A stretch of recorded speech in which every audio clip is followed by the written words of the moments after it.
So in this video, we'll be learning about guides and grids in Affinity. So in Affinity, we can access guides and grids by going to the View menu item and then clicking on Show. Here you can see that guides and different grids are visible, and the tick mark on the left indicates that they are visible or active.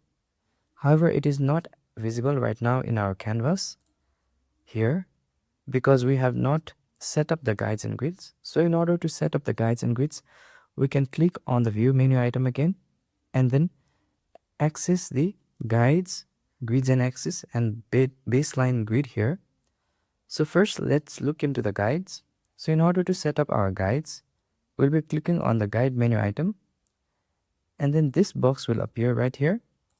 So here you can see that there are different settings for guides. So in order to set up our guides, first let's look into the column guide settings. Here you can see that there is the attribute of column. We'll be setting its value to 3. So you can see right now that our guides is visible with 3 columns. Similarly, we can also set up a row for the guides, and again I'll set the value to 3 for the rows. And as you can see, our changes are visible in our canvas where new rows are being created. We can also change the style of the guides. Right now it's in the filled style. We can change it to outline as well, where you can see the outline mode, and you can change to filled if you want. I really love the filled one, so I'll keep as it is. We can change the color of the guides as well by clicking on the color attribute and then changing the color of the guides to our liking. I'll keep it as green for now. And then we can also add a gutter to the guides. So gutter is simply the gap between the guides that you see here. So if I change the value of a gutter, then you can see that the gap between our guides also changes accordingly, like so. So I'll adjust the gutter to maybe 449 for now and leave it as it is.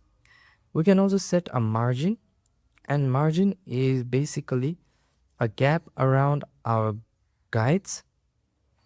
I'll give it a margin of 125 pixels for now.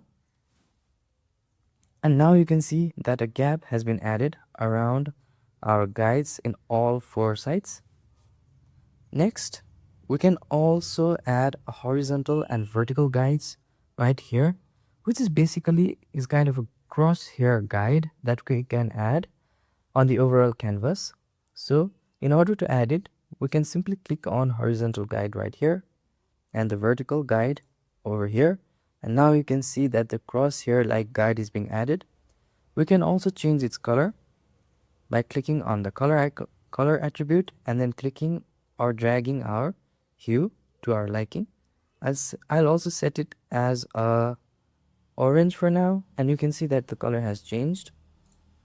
This next one we can do is we can also remove the horizontal and vertical guides that we have created by clicking on remove all guides.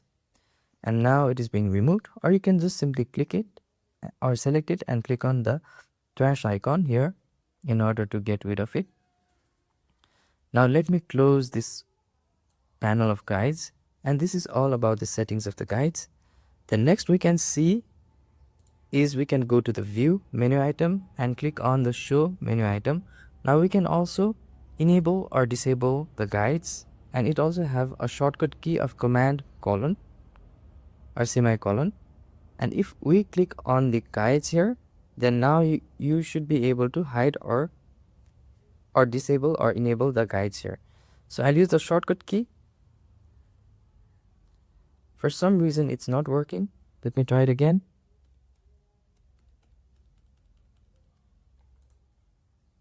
Okay, let me see if it works or not. Okay, so I'm going to the show option again, and I'll be clicking on guides, but it's not working because Affinity has labeled this guide as a column guide. Okay, so when we click on the column guide here, which is the menu item, then now we can either make it visible or make it invisible, or we can show it or not show it. So I'll turn it on again, so you can see now that our column guides is enabled. Now let me go and disable it for now, and now you can see the border around it. So this border or this line of guide is for the margin that we have set recently. So let's go to show and again click on guides here, and as you can see that the guide is not applying anything at all in our screen.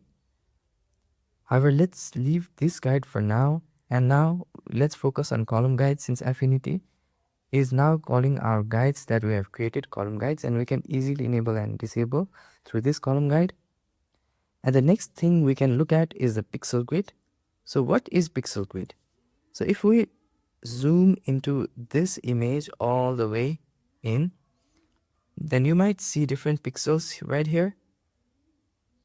So if you go to view and then we go to show again, and then if we click on the pixel grid, you may see that the borders around every pixels will be enabled or disabled. So if we click here, you can see that it will get disabled since it is a high brightness area. Let's pick somewhere where there's a lot of contrast in the image. If we click on view and again go to show and select pixel grid, you can see now that the pixel grid is enabled, which is the border around every squares of the pixels. And if we go again to the view and then click on show and then go to pixel grid and turn it off again, now you can see that all the borders of the pixels are hidden. Similarly, the next grid that we will be looking at is grid and axis. So after clicking on grid and axis menu item, you can see a new box here, and it is a very advanced kind of grid and axis, or it's a very advanced kind of grids that Affinity offers. Right now we can set our different preset, or we can select different preset. Right now it is 32 pixels at division, which is default in this case. So we can work on by choosing the isometric grid. So if you click on here, you can see that no grid is being presented here. That's because we have not set any new settings for the isometric grid. However, we'll look into this in the later videos. Let's click on the show grid for now and just get a gist visibility of how an isometric grid looks. So this is how isometric grid looks, and we can create different kinds of graphics easily by using this isometric grid. We'll look into this panel in the near future videos. Right now, I'll click on show grid again to hide the isometric grid and turn off the grid and snapping axis. The next settings that we have is the baseline grid. Baseline grid essentially is a horizontal grid lines that is separated by a certain space, which we can use as a baseline in our work. So we can set up baseline right here. So if we press on show baseline grids, you can see an example of baseline grid here, and we can also tweak the settings for baseline grid. We can set the start position, which is 22 pixels right now. We can also set the relative to option, which is top of the page or top of the spread or top of the margin. If you click on top of the margin, you can see that the baseline grid changes where it starts from top of the margin. You can set its origin position. The next one is grid spacing. We can also control the spacing of the grid by simply clicking on the grid spacing attribute and dragging here like so, and you can see the spaces are being added. We can change the color as well.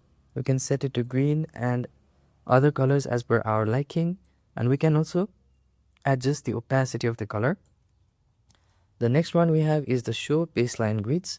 This simply is the checkbox for either enabling or disabling our baseline grid. So I'll disable it for now. So this is all you need to know about grids and guides in Affinity and its functionality as a beginner.